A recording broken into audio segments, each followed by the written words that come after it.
Apreciados oyentes, muy buenos días. Esto es Reflexiones Matinales Llave de David y estamos nuevamente juntos una mañana más, compartiendo la palabra de nuestro Padre Eterno. El tema de hoy se titula El ungimiento del rey David. El texto bíblico lo encontramos en 1 Samuel 16:13 que dice: Y Samuel tomó el cuerno del aceite y lo ungió en medio de sus hermanos. Y desde aquel día en adelante, el Espíritu de Yahweh vino sobre David. Se levantó luego Samuel y se volvió a Ramá. David, en el vigor de la adolescencia, cuidó de sus rebaños mientras pastaban en las colinas que rodean a Belén. El sencillo pastor entonaba los himnos que él mismo componía y con la música de su arpa acompañaba dulcemente la melodía de su voz fresca y juvenil.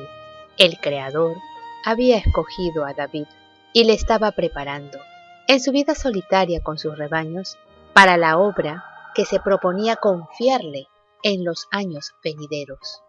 Mientras que David vivía así en el retiro de su vida humilde de pastor, el Padre Celestial habló al profeta Samuel acerca de él, para ungir al que debía gobernar a Israel. Primera de Samuel, capítulo 16, del 1 al 10. Terminó Samuel la inspección de Eliab, y los 6 hermanos que asistieron al servicio desfilaron sucesivamente para ser observados por el profeta. Pero el Creador no dio señal de que hubiese elegido a alguno de ellos. En suspenso penoso, Samuel había mirado al último de los jóvenes. El profeta estaba perplejo y confuso. Le preguntó a Isaí: ¿Son estos todos tus hijos? El padre contestó: Aún queda el menor, que apacienta las ovejas. Samuel ordenó que le hicieran llegar, diciendo: No nos sentaremos a la mesa hasta que él venga aquí. El solitario pastorcillo se sorprendió al recibir la llamada inesperada del mensajero, pero sin tardanza alguna obedeció al llamamiento. Era rubio, de hermoso parecer y de bello aspecto. Mientras Samuel miraba con placer al joven pastor, bien parecido, varonil y modesto, le habló la voz del Creador diciendo: Levántate y úngelo, que éste es. En el humilde cargo de pastor, David había demostrado que era valeroso y fiel, y ahora el Altísimo le había escogido para que fuera el capitán de su pueblo. Y Samuel tomó el cuerno del aceite y lo ungió de entre sus hermanos. Y desde aquel día en adelante el Espíritu de Yahweh vino sobre David. El profeta había cumplido la obra que se le había designado, y con el corazón aliviado regresó a Ramá. El gran honor conferido a David no le ensoberbeció. A pesar del elevado cargo que había de desempeñar, siguió tranquilamente en su ocupación, contento de esperar el desarrollo de los planes del Creador a su tiempo y manera. Tan humilde y modesto como antes de su ungimiento, el pastorcillo regresó a las colinas para vigilar y cuidar sus rebaños tan cariñosamente como antes.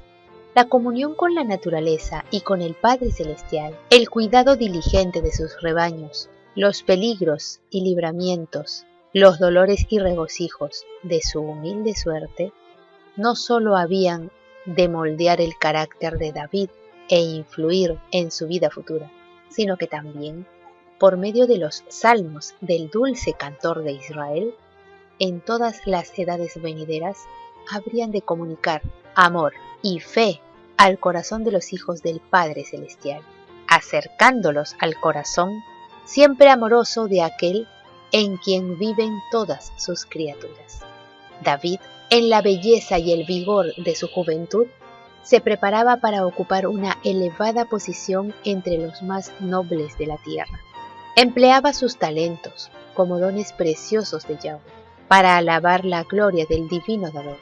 Las oportunidades que tenía de entregarse a la contemplación y la meditación sirvieron para enriquecerse con aquella sabiduría y piedad que hicieron de él el amado del Eterno y de los ángeles. Mientras contemplaba las perfecciones de su Creador, se revelaban a su alma concepciones más claras del Padre Celestial. Hasta ese momento, David había demostrado poseer vigor juvenil, un espíritu amante y gentil e intrepidez que emanaba de la confianza en el poder divino. No había sido corrompido por el mundo. Tenía un alma contemplativa que se desarrollaba en la quietud de las colinas de Belén. Allí, pastoreando las ovejas como Moisés en Madián, adquirió un sentido de responsabilidad y desarrolló cualidades de liderazgo que debían acompañarlo a través de la vida. Temas que antes le eran obscuros se aclaraban para él con luz meridiana. Se allanaban las dificultades, se armonizaban las perplejidades, y cada nuevo rayo de luz le arrancaba nuevos arrobamientos e himnos más dulces de devoción para la gloria de Yahweh y del Redentor. El amor que le inspiraba los dolores que le oprimían, los triunfos que le acompañaban, eran temas para su pensamiento activo. Y cuando contemplaba el amor de Yahweh en todas las providencias de su vida, el corazón le latía con adoración y gratitud más fervientes. Su voz resonaba en una melodía más rica y más dulce. Su arpa era arrebatada con un gozo más exaltado, y el pastorcillo procedía de fuerza en fuerza, de sabiduría en sabiduría, pues el Espíritu del Creador le acompañaba. Apreciados oyentes, que Yahweh nos bendiga. Hasta mañana.